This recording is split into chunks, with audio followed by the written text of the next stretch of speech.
প্রিয় শিক্ষার্থীরা, আজকে আমরা পরিবর্তনশীল যোজনী কি এবং সালফার পরিবর্তনশীল যোজনী কেন এই বিষয়টা আলোচনা করব। পরিবর্তনশীল যোজনী বলতে বোঝায় যে সকল মৌলের একাধিক যোজনী বিদ্যমান তাদেরকে পরিবর্তনশীল যোজনী বলে। তো সালফার পরিবর্তনশীল যোজনী কেন দেখি। স্বাভাবিক অবস্থায় সালফারের ইলেকট্রন বিন্যাস নির্ণয় করি 1s2 2s2 2p6 3s2 3p4। Electron যখন পি অরবিটালে প্রবেশ করবে তখন ইলেকট্রন এক্স ওয়াই জেড অক্ষ বরাবর তিনটি অংশে বিভক্ত হবে। যখন পি অরবিটালে প্রবেশ করবে সেই তিনটি অংশে কোন অংশে ইলেকট্রন আগে প্রবেশ করবে সেই পি অরবিটালে ইলেকট্রন প্রবেশের ক্রম লিখি। প্রথমে পি এক্স অংশে যাবে, তারপরে পি ওয়াই অংশে যাবে, তারপরে পি জেড অংশে যাবে। আবার ইলেকট্রন যখন ডি অরবিটালে প্রবেশ করবে তখন ডি অরবিটালেও এক্স ওয়াই জেড অক্ষ বরাবর পাঁচটি অংশে বিভক্ত হবে। সেই পাঁচটি অংশের কোন অংশে ইলেকট্রন আগে যাবে তার ক্রম লিখি। জেড স্কয়ার আগে যাবে, তারপর যে d x square minus y square এখানে যাবে, তারপরে যাবে ডি এক্স ওয়াই তে, তারপর ডি জেড এক্স এ, এরপরে ডি ওয়াই জেড এ। প্রথমে এখানে ইলেকট্রন আগে যাবে, তারপরে এই অংশে, তারপরে এই অংশে, তারপরে এই অংশে, তারপরে এই অংশে। এখন এই নিয়ম অনুযায়ী এই 3p অরবিটালে ইলেকট্রনটা ভাগ করি p x y z আকারে ভাঙবো। তো আমি ইলেকট্রনটা লিখি 1s2 2s2 2p6 3s2। এই 3p অরবিটালটা এই তিনটি অংশে ভাঙবো, px py pz। আমি যদি এখানে একটি দিই, এখানে একটি, এখানে একটি, তিনটি ইলেকট্রন নেওয়া হয়, কিন্তু থ্রি পি অরবিটালে আছে চারটা। তাহলে এখানে একটা একটা একটা নেওয়ার পর পুনরায় আবার এক্স এ যাবে, তাহলে এখানে দুইটি ইলেকট্রন হবে। এটা আমি এভাবে লিখতে পারি এটা।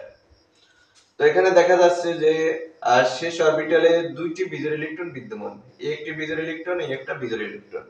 তাহলে বিজোড় ইলেকট্রন সংখ্যা হয় 2, যোজনীয় হবে 2, যেমন S2S।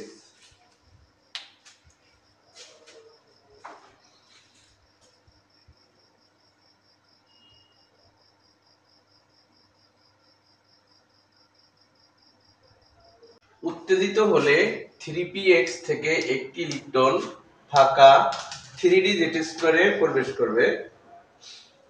এক্ষেত্রে ইলেকট্রন বিন্যাস হবে, আমরা 3 নম্বর শক্তি স্তরে অরবিটাল হচ্ছে তিনটা, 3s orbital, 3p orbital, 3d orbital.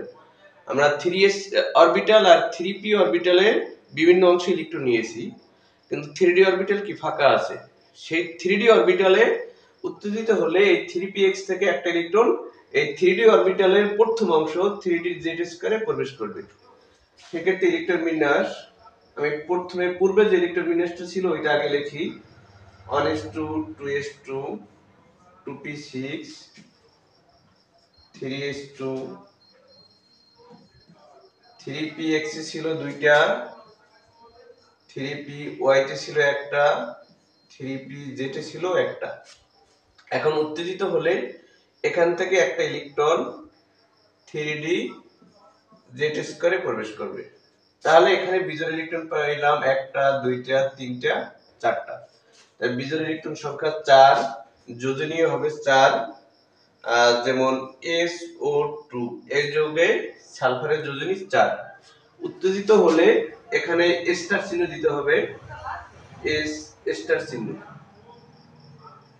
Sulphur একবার উত্তেজিত হয়েছে, এজন্য উত্তেজিত হলে স্টার চিহ্ন দিতে হবে। এবার পুনরায় যদি উত্তেজিত করা হয় তাহলে এই যে 3s এ দুটি ইলেকট্রন আছে, এই 3s এ দুটি ইলেকট্রন থেকে একটা ইলেকট্রন পরবর্তী 3d অরবিটালের যে অংশ আছে 3d x square minus y square এখানে প্রবেশ করবে।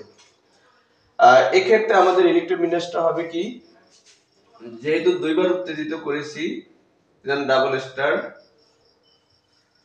পূর্বের ইলেকট্রন বিন্যাসটা আগে লিখি 1s2 2s2 2p6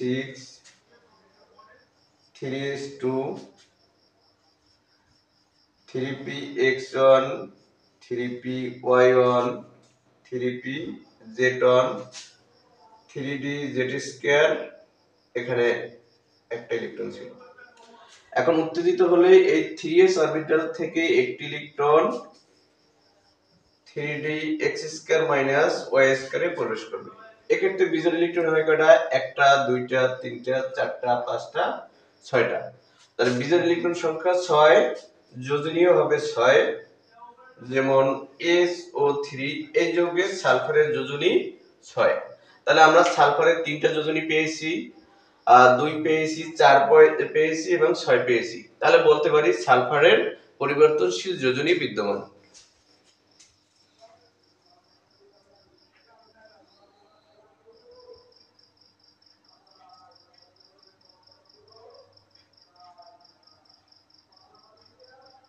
আমি আরো কিছু মৌলের পরিবর্তনশীল যোজনী কিভাবে উদাহরণ দিই, বিস্তারিত ব্যাখ্যা এর পরের ক্লাসে করাবো।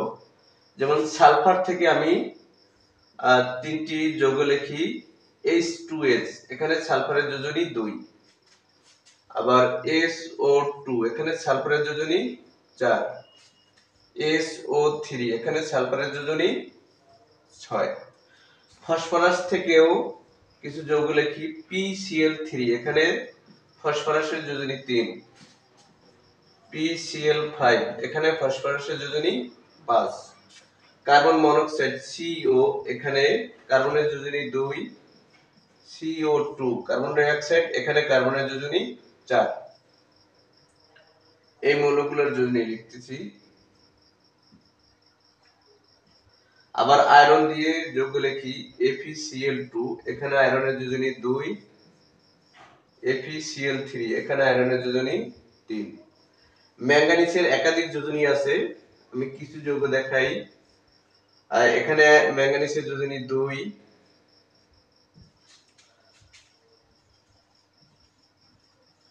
এখানে ম্যাঙ্গানিজের যোজনী 3।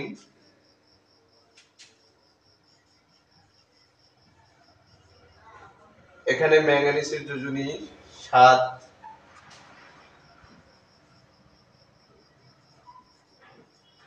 এখানে ম্যাঙ্গানিজের যোজনী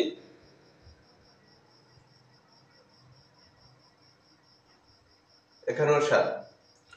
আবার নাইট্রোজেন দিয়ে কিছু যৌগ লিখি NH3, এখানে নাইট্রোজেনের যোজনী 3।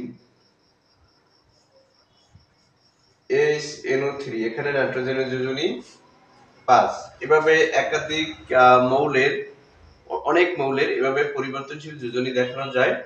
এরপরে